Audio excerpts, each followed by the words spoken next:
Prime live र संक्रमणबाट जोगिनका लागि मास्क लगाउनु पर्ने लगायतका कुराहरूमा हामीले ध्यान केन्द्रित गर्नुपर्ने अवस्था छ। कोरोना भाइरसबाट तपाईँ हामी सबैले एकले अर्कालाई बचाउँदा अर्का हाम्रा संसर्गमा रहेकाहरू बस्न सक्ने एउटा अवस्था सृजना हुन्छ भने यो अवस्थाको सृजना किन नगर्ने भन्दै आज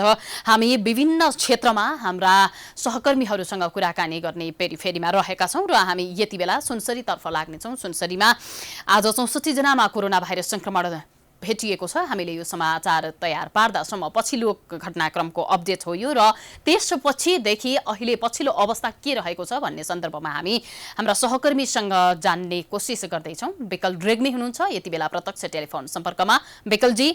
हजुर, सुनसरीमा पछिल्लो पटक 64 जनामा कोरोना भाइरस संक्रमण पुष्टि भएको छ भनिएको छ। त्यसबाहेक त्यहाँको पछिल्लो अपडेट के छ हामीलाई जानकारी गराउनुहोस्। सुनसरीमा कोरोना संक्रमितको संख्या चाहिँ दैनिक रूपमा बढ्दै गएको छ र सुनसरीको विशेष गरी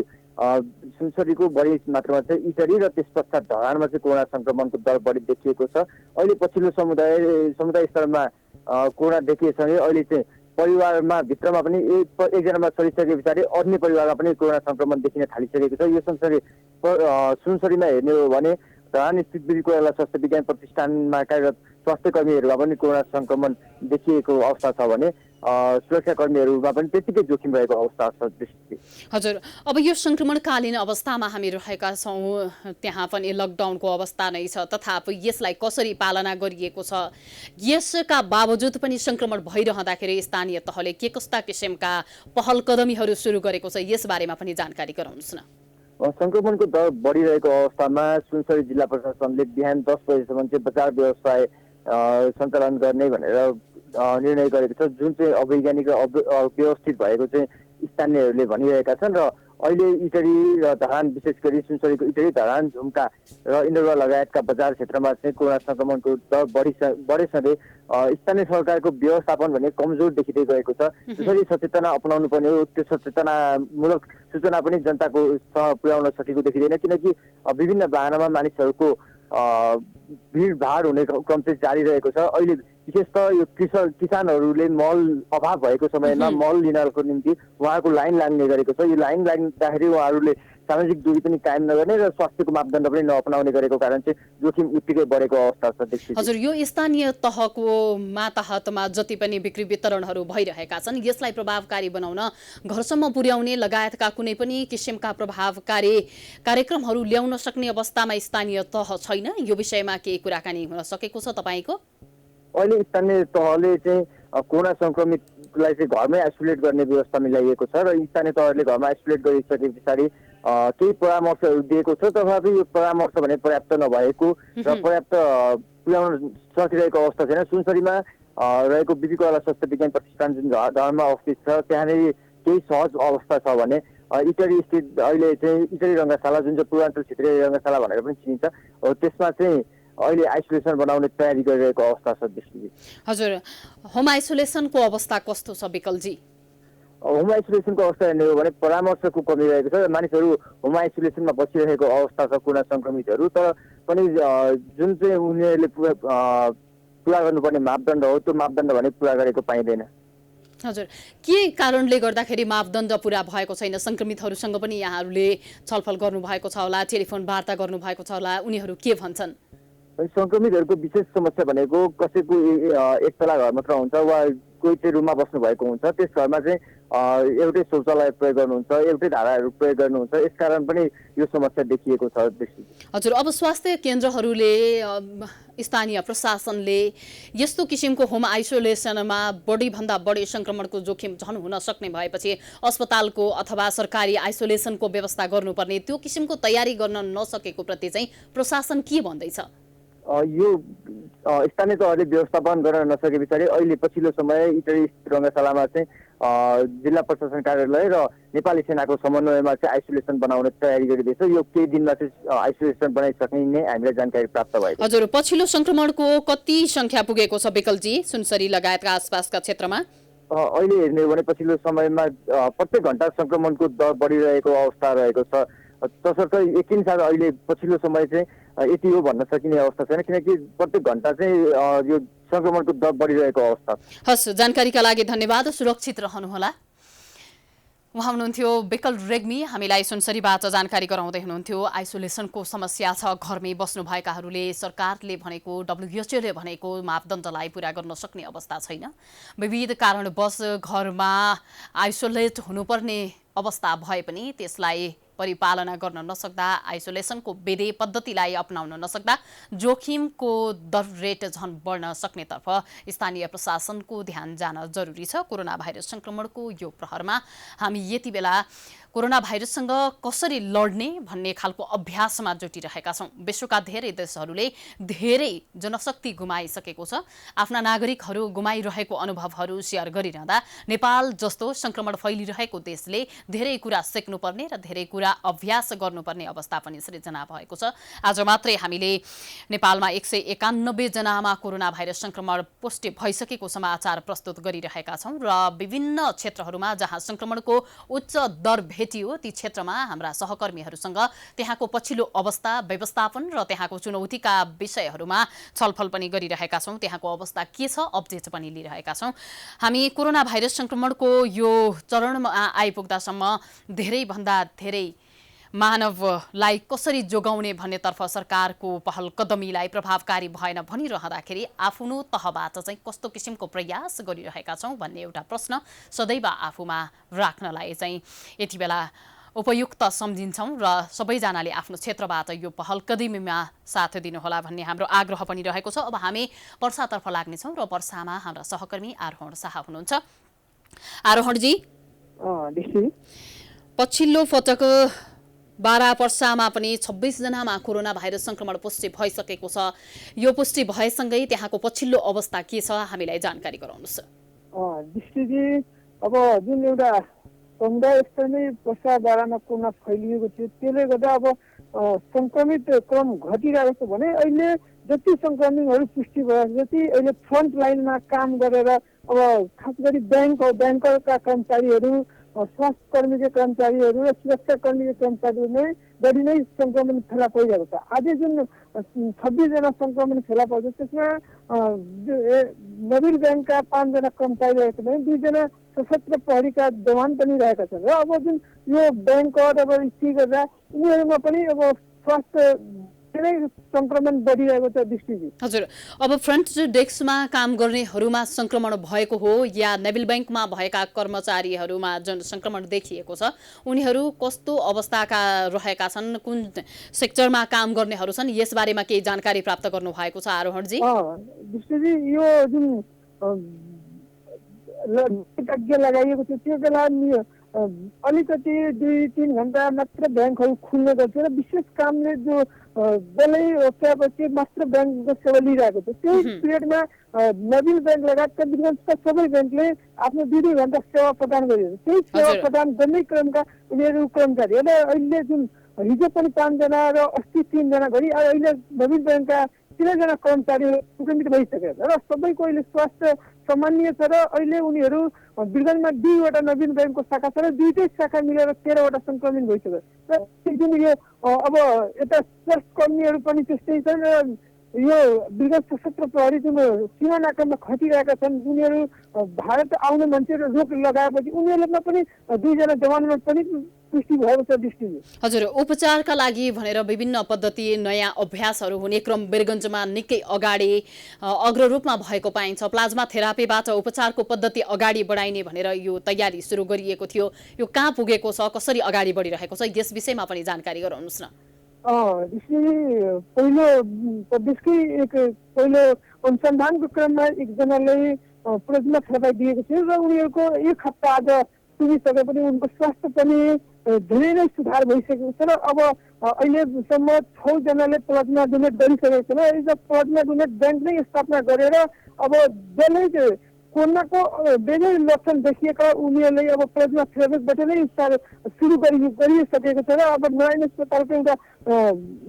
सहकार्य र बिरगञ्जका एउटा अगुवाहरूको नै सहकार्यमा जसले संक्रमित निको भएर 2 हप्तापछि उनीहरूले प्लाज्मा डोनेट कार्यक्रम गरिरहेको छ र यहाँ जसरी संक्रमण भइरहेको छ त्यसले गर्दा अहिले प्लाज्मा थेरापी नै अब उपचार रहेको छ भने एउटा त्यो अभियान लिएर अहिले प्लाज्मा थेरापी गरिएको तर जुन एउटा वीरगन्जमा अर्कै एउटा समस्या फेरि समस्या खडा भएको दृष्टिले अहिले जुन सङ्क्रमितहरू आइसियुमा बस्नेहरूलाई जुन भात दिन्छ भात दिने औषधिहरू पनि वीरगन्जमा अभाव भएको छ करिब 1 हप्तादेखि वीरगन्जमा औषधि अभाव भएपछि दैनिक जुन कोरोना सङ्क्रमित बसेका त्यहाँबाट चिकित्सकहरू आफै जुन भारतका कल गरेर त्यहाँबाट 2-4वटा मात्र औषधि लिएर आएर आइसियुमा रहेका उनीहरूले प्रदान गरिरहेका छन् तर अहिलेसम्म औषधिको अभाव कसरी भयो अचानक यो संख्या बढेसँगै औषधिको अभाव भएको हो कि यसमा पनि अन्य कुराहरू चाहिँ रहेको छ कि के छ आरोहण चाहिँ अहिले जुन यो सङ्क्रमित आइसोलेसन बाहेक अन्य गर्दा धेरैजनामा श्वास बढेपछि चिकित्सकले पनि आफ्नै घरमा जब स्वास्थ्यमा समस्या आएपछि भात लिने गर्ने भनेर एउटा औषधिको पनि दियो त्यसले औषधि अहिले वीरगन्ज बजारमा नै पुरै औषध भइसकेको छ र त्यसले गर्दा यो भारतीय औषधि भएकोले भारतको कसले जानुपर्ने बाध्यता फेरि आइसकेको छ र यो वीरगन्जकोमा करिब 200 भन्दा बढी नै औषधि फर्म छ तर पनि अहिले उनीहरू 1 हप्तादेखि औषधि आपूर्ति गरिरहेका छन् तर अहिले उनीहरू सकिरहेको छैन र विशेष गरी यो सीमा नाका बन्द भएको कारण उनीहरू पनि भारत जान सकिरहेका छैन त्यसले गर्दा औषधि अभाव सिर्जना भएको छ र अब यो वीरगन्जकै केही अगुवाहरूले जुन सहरबाट गएर भारतबाट ल्याएर अहिले आइसियुमा उपचार गरिरहेका छन् हिजो एकजना पत्रकारले नै 10वटा डब्बा ल्याएर जुन विशेष नारायणी अस्पतालले नै एउटा फिसिङ मार्फत औषधि अभाव भएको सार्वजनिक गरेपछि वीरगन्जका सबैजनाको ध्यान गएपछि भारतबाट औषधि आफै गएर किनेर वितरण गरेका थिए दृष्टिजी हजुर जानकारीका लागि धन्यवाद आरोहणजी उहाँ हुनुहुन्थ्यो आरोहण शाह यति बेला वीरगन्जमा कोरोना भाइरस संक्रमणको अवस्था नाजुक हुँदै गएसँगै पछिल्लो पटक वीरगन्जमा 34 जनामा आज बिहान मात्रै कोरोना भाइरस संक्रमण पुष्टि भइसकेको छ र जसलाई आइसियुमा राखिएको छ जसको अवस्था अलिकति नाजुक छ जसमा चाहिँ कोरोना भाइरस संक्रमणका लक्षणहरू देखिएका छन् उनीहरूमा चाहिँ स्टिम गराउनु पर्ने बाफ लिनुपर्ने खालको अवस्था हुन्छ र बाफ लगाउँदाखेरि प्रयोग गरिने औषधिको अभाव भएको छ यति बेला यो औषधि चाहिँ भारतबाट आयात हुने भएकाले गर्दाखेरि भारतसम्म गएर औषधि ल्याउन सक्नका लागि सहज स्थिति नभएको लगायतका विषयमा हामीलाई जानकारी गराउनु भएको छ सम्बन्धित निकायको यस क्षेत्रमा यस समस्यातर्फ ध्यान आकर्षण होस् हाम्रो यही अनुरोध रहेको छ विभिन्न संक्रमणका अवस्थाहरू पार गर्दै विश्वले यति बेला संक्रमणको पनि कहिले पहिलो अवस्थामा कसैले पार गरिरहेको छ भने कोही दोस्रो तेस्रो चौथो हुँदै यो संक्रमणकालीन अवस्थालाई विश्व जुधिरहेको छ कोरोना भाइरससँग हामी पनि यस्तो पिक आवरमा यति बेला आइपुगेका छौं कि देशका लगभग हरेक जिल्लामा कोरोना भाइरस संक्रमणको संक्रमितहरू भेट्न सकिन्छ र संक्रमण स्थानीय क्षेत्रमा स्थानीय तहमा भित्रिएसँगै हरेक घर परिवारमा कोरोना भाइरसको आतंक रहेको अवस्था छ हरेक घरमा मान्छे घरभित्रै बस्नुपर्ने अवस्था छ निकै लामो समयदेखि लकडाउन हुँदाखेरि देशमा अर्थतन्त्रको ओह्रालो लाग्दो अवस्था पनि सृजना भइसकेको छ भने यति बेला हरेक क्षेत्रबाट निकै अप्ठ्यारो अवस्थामा पुगिरहेको सन्दर्भमा पनि विशेष गरिकन गरी खाने वर्गहरू निकै अप्ठ्यारो अवस्थामा पुगेको र उनीहरूका समस्या सरकारले चाहिँ दायित्वबोध गर्न नसकेको जिम्मेवार बन्न नसकेको भन्ने खालका कुराहरू पनि आइरहेका छन् यी सबै कुराहरूमा सरकारको तर्फबाट हुने पहल कदमिएको उच्च तहबाट चाहिँ ध्यान आकर्षण होस् भन्ने हामी चाहन्छौं र कोरोना भाइरस संक्रमणले खास गरिकन सुनसरी बारा पर्सा स्याङ्जामा पनि 22 जनाको आज मात्रै संक्रमण पुष्टि भएको छ भने कास्कीमा 20 जनामा कोरोना भाइरस संक्रमण पुष्टि भइसकेको छ यो पछिल्लो अपडेट दिइरहेका छौं दर्शकवृन्द हामी कोरोना भाइरस संक्रमण बढेसँगै मृत्युको संख्या पनि बढिरहेको छ र छिमेकी देश भारतको कुरा गर्ने हो भने भारतमा पनि कोरोना भाइरस संक्रमणको निकै नै डरलाग्दो स्थिति सृजना भइसकेको छ अब हामी नेपाल भित्र कसरी सचेतना अपनाइरहेका छौं र यसलाई पालना गर्नका लागि कतिको संयम भएर लागिरहेका छौं भन्ने खालका कुराहरूमा ध्यान दिन पनि जरुरी छ दर्शकवृन्द अब हामी चितवनतर्फ पोखरातर्फ लाग्ने छौं र पोखरामा पछिल्लो पटक गण्डकी प्रदेशमा पनि कोरोना भाइरस संक्रमणको एउटा अवस्था उकालो लाग्दो स्थितिबाट गुज्रिरहेको छ अनिता घिमिरे हुनुहुन्छ प्रत्यक्ष टेलिफोन सम्पर्कमा अनिताजी हजुर दृष्टिजी हजुर तपाई सन्चै हुनुहुन्छ हजुर आरामै छु। कोरोना भाइरस संक्रमणको पछिल्लो अवस्था के रहेको छ, पछिल्लो पटक संक्रमण देखिएसँगै त्यहाँको चुनौती के हो, हामीलाई यस विषयमा जानकारी गराउनुहोस् न। हजुर सृष्टिजी, आज मात्रै गण्डकी प्रदेशमा 69 जना कोरोना संक्रमितहरूको पुष्टि भएको छ। कास्कीका 20 जना लगायत अन्य गण्डकी प्रदेशका 6 वटा जिल्लामा करिब 69 जनामा पुष्टि भएको छ, जसमा बागलुङ, तनहुँ लगायतका स्याङ्जा लगायतका जिल्लाबाट कोरोना संक्रमितहरू हुनुहुन्छ भने जति पनि कोरोना संक्रमितहरू हुनुहुन्छ तीमध्ये 2 जना यही कास्कीमै कार्यरत स्वास्थ्य कर्मीहरू हुनुहुन्छ भने 1 जना गण्डकी प्रदेशका प्रहरी प्रमुख डिआइजी घनश्याम अर्याल पनि कोरोना पुष्टि भएको छ। आज मात्रै उहाँको गण्डकी प्रदेश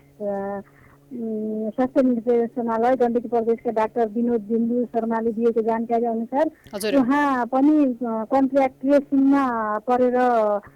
पुष्टि भएको भनेर जानकारी गराउनु भएको छ। केही समय अगाडि नेपाल प्रहरीको सशस्त्र गणमा कार्यरत प्रहरीहरूमा ठुलो संख्यामा त्यहाँ कोरोना संक्रमण पुष्टि भएको थियो र उहाँ त्यही क्रममा कन्ट्याक्ट ट्रेसिङमा पर्नु भएको थियो र आज मात्रै उहाँमा कोरोना संक्रमण पुष्टि भएको छ भने गण्डकी प्रदेशकै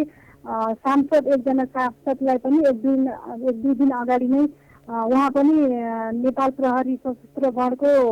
एउटा त्यहाँ सामान्य भेटघाट जस्तो पार्टी कार्यक्रम राखिएको रहेछ। त्यो कार्यक्रममा गएको आधारमा उहाँले आफूलाई शङ्का लागेको भरमा कोरोना को स्वाब सङ्कलन गर्न दिएकोमा उहाँको पनि पोजिटिभ आएको थियो। गण्डकी प्रदेशमा ठुलो नेतृत्व तहमा पनि कोरोना पुष्टि हुँदै गइरहेको अवस्था छ भने अब त्यो पार्टीमा अब ठुलो व्यक्तिहरू नै गएको कारणले अन्य पनि गण्डकी प्रदेशका मन्त्रीदेखि लिएर सांसदहरूमा पनि कोरोना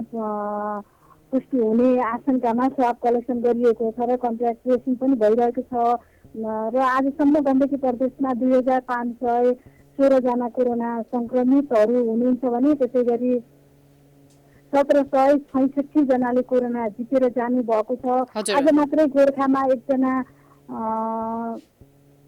76 वर्षीय वृद्धाको कोरोना संक्रमणबाट मृत्यु भएको भनेर पश्चिमाञ्चल क्षेत्रीय अस्पतालले जानकारी गराएको छ। उहाँ केही रोगबाट अन्य रोगबाट पनि बिरामी भएको र उहाँ अकस्मात घरमै बिहोस भइसकेपछि गोर्खा अस्पतालमा उपचार गर्न लगेकोमा उहाँको अस्पतालमा आज मृत्यु भएको भनेर जानकारी गराएको छ। यससँगै गण्डकी प्रदेशमा मृत्यु हुनेको सङ्ख्या पनि 19 पुगेको छ भने दृष्टिजी दिन प्रतिदिन गण्डकी प्रदेशमा कोरोना संक्रमितहरूको सङ्ख्या बढ्दै गएको छ र संक्रमित हुनेहरूमा केही भारत लगायत अन्य देशबाट आउनु भएका हुनुहुन्छ भने धेरै कन्ट्याक्ट ट्रेसिङमा नै परेर कोरोना संक्रमण पुष्टि भइरहेको अवस्था छ र कास्कीको हकमा कुरा गर्नुपर्दा कास्कीमा विगतदेखि नै निषेधाज्ञा जारी गरिएको थियो र यही भदौको 27 गतेसम्मको लागि जोर बिजोर प्रणाली लागू गरिएको छ र यहाँ होटल रेस्टुरेन्टहरू पार्कहरू ब्युटी पार्लरहरू लगायतका अब शिक्षण संस्थाहरू सार्वजनिक सवारी साधनहरूलाई रोक लगाइएको छ भने जोर बिजोर प्रणाली पनि निजी ट्याक्सी र निजी सवारी साधनहरूमा जोर बिजोर प्रणाली लागू गरेर अति आवश्यकताका सरकारी कार्यालयहरू मात्रै खोलेर यहाँको सेवा प्रदान गरिरहेको छ भने गण्डकी कास्कीकै पोखरा महानगरपालिकाका 10, 12 र 13मा त्यहाँ अति नै संक्रमण कोरोना फैलिएको अलि धेरै संक्रमितहरूको सङ्ख्या भएको कारणले ती वडाका केही स्थानहरूमा सिल समेत गरेर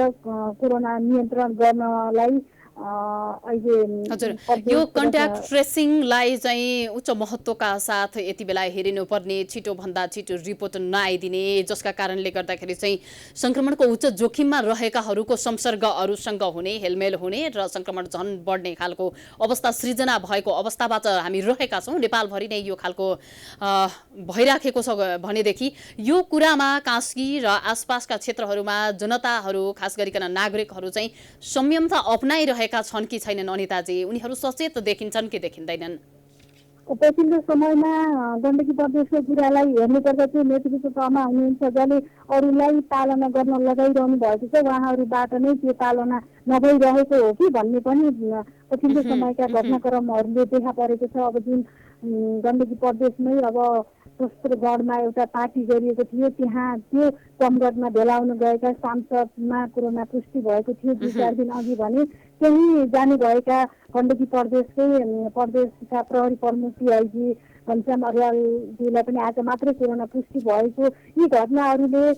गण्डकी प्रदेशमा नेतृत्व तहबाट नै कहीँ त्रुटि हुन गइरहेको कारणले नै यो फैलिरहेको अवस्था देख्न सकिन्छ भने अब स्वास्थ्य मन्त्रालयले नै शङ्का लागेर